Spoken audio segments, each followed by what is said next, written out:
बहुत समय पहले की बात है। सोनपुर गांव में एक गरीब लेकिन मेहनती और ईमानदार किसान धर्मा रहता था। उसकी जमीन बहुत उपजाऊ नहीं थी, लेकिन वह दिन रात मेहनत करता, अपने खेत को संवारता और अपनी फसल को भगवान का आशीर्वाद मानकर उगाता।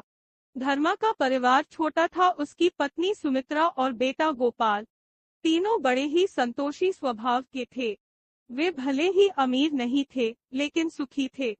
धर्मा हमेशा दूसरों की मदद करता और गांव में अपनी सच्चाई और ईमानदारी के लिए जाना जाता था। गांव के कुछ अमीर किसान उसकी ईमानदारी का मजाक उड़ाते थे। वे कहते, सिर्फ मेहनत से कोई अमीर नहीं बनता, थोड़ा दिमाग भी लगाना चाहिए। अगर तुम भी दूसरों की तरफ चालाकी से काम करो, तो जल्दी अमीर बन सकते हो। धर्मा बस मुस्कुरा कर जवाब देता, मेहनत और सच्चाई की ताकत सबसे बड़ी होती है। देर से सही, लेकिन इसका फल जरूर मिलता है। एक दिन पूरे राज्य में एक महत्वपूर्ण घोषणा हुई। राजा विक्रमाराज अपने राज्य के सबसे ईमानदार और मेहनती किसान को ढूंढना चाहते थे। उन्होंने संदेश भेजा, हम अपने राज्य में सबसे ईमानदार किसान की तलाश कर रहे हैं। जो भी इस परीक्षा में सफल होगा, उसे हमारे राज्य की सबसे उपजाऊ जमीन इनाम में दी जाएगी। यह सुनकर पूरे गांव में हलचल मच गई। सभी किसान इस इनाम को पाने के लिए उत्साहित हो गए। गांव के अमीर किसान सोचने लगे, अगर हमें यह जमीन मिल गई, तो हमारी दौलत और बढ़ जाएगी। धर्मा को भी इस प्रतियोगिता की खबर मिली, लेकिन उसने ज्यादा ध्यान नहीं दिया। वह इनाम के लिए खेती नहीं करता था। लेकिन गांव वालों ने उसे भी राजा की सभा। राजा विक्रमाराज ने अपने महल में सभी किसानों को बुलाया।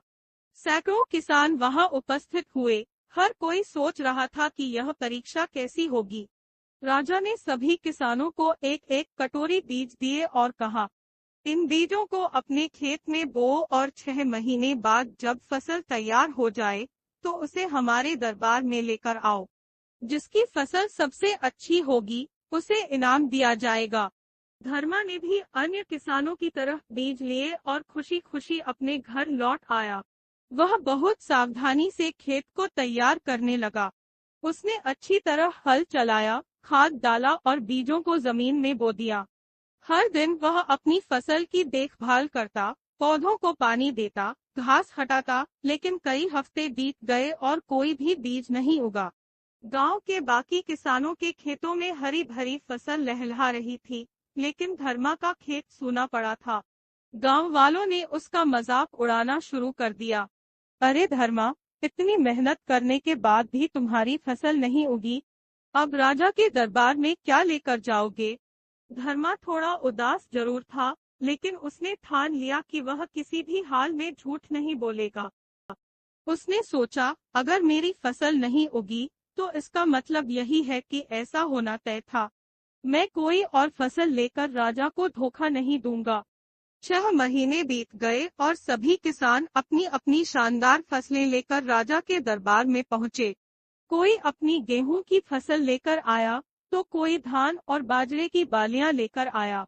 सभी किसान गर्व से खड़े थे, लेकिन धर्मा अकेला वहां खड़ा था, खाली हाथ। उसके चेहरे पर कोई चिंता नहीं थी, बल्कि संतोष का भाव था। राजा ने सभी किसानों की फसलें देखी और फिर धर्मा की ओर देखा। तुम्हारी फसल कहाँ है? राजा ने पूछा। धर्मा ने सिर झुकाकर कहा, महाराज, मैंने पूरी मेहनत से खेत जोता, बीज बोए और हर दिन उनकी देखभाल की, लेकिन एक भी पौधा नहीं उगा। मुझे नहीं पता कि ऐसा क्यों हुआ, लेकिन मैं झूठ नहीं बोल सकता। इसलिए मैं आपके सामने खाली हाथ खड़ा हूँ। यह सुनकर पूरी सभा में सन्नाटा छा गया। बाकी किसानों को यकीन नहीं हुआ कि धर्मा सच बोल रहा है। राजा अचानक जोर से हंस पड़े और फिर गंभीर होकर बोले, यही तो मैं ढूंढ रहा था, राज्य का सबसे ईमानदार किसान।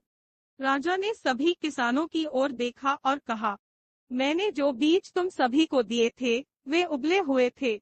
उनसे कोई भी पौधा उग ही नहीं सकता था। लेकिन फिर भी यहाँ मौजूद सभी किसानों ने फसलें उगाई और मेरे पास ले आए। इसका मतलब उन्होंने बेईमानी की। केवल धर्मा ने सच बोला और ईमानदारी से अपनी असफलता को स्वीकार किया। यही सच्चे किसान की पहचान है।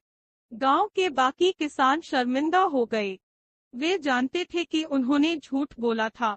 राजा विक्रमाराज ने सभी के सामने धर्मा को सम्मानित किया और कहा, सच्चा किसान वही है जो सच्चाई और मेहनत में विश्वास रखता है, न कि लालच और धोखे में। इसके बाद राजा ने धर्मा को राज्य की सबसे उपजाऊ जमीन इनाम में दी, ताकि वह और भी अच्छी खेती कर सके। गांव के बाकी किसानों को भी इस घटना से सीख मिली कि सच्चाई और ईमानदारी का कोई विकल्प नहीं होता। अब धर्मा न केवल खुद समृद्ध हुआ, बल्कि उसने गांव के अन्य किसानों को भी सच्चाई और मेहनत का महत्व समझाया। धीरे धीरे पूरा गांव खुशहाल हो गया।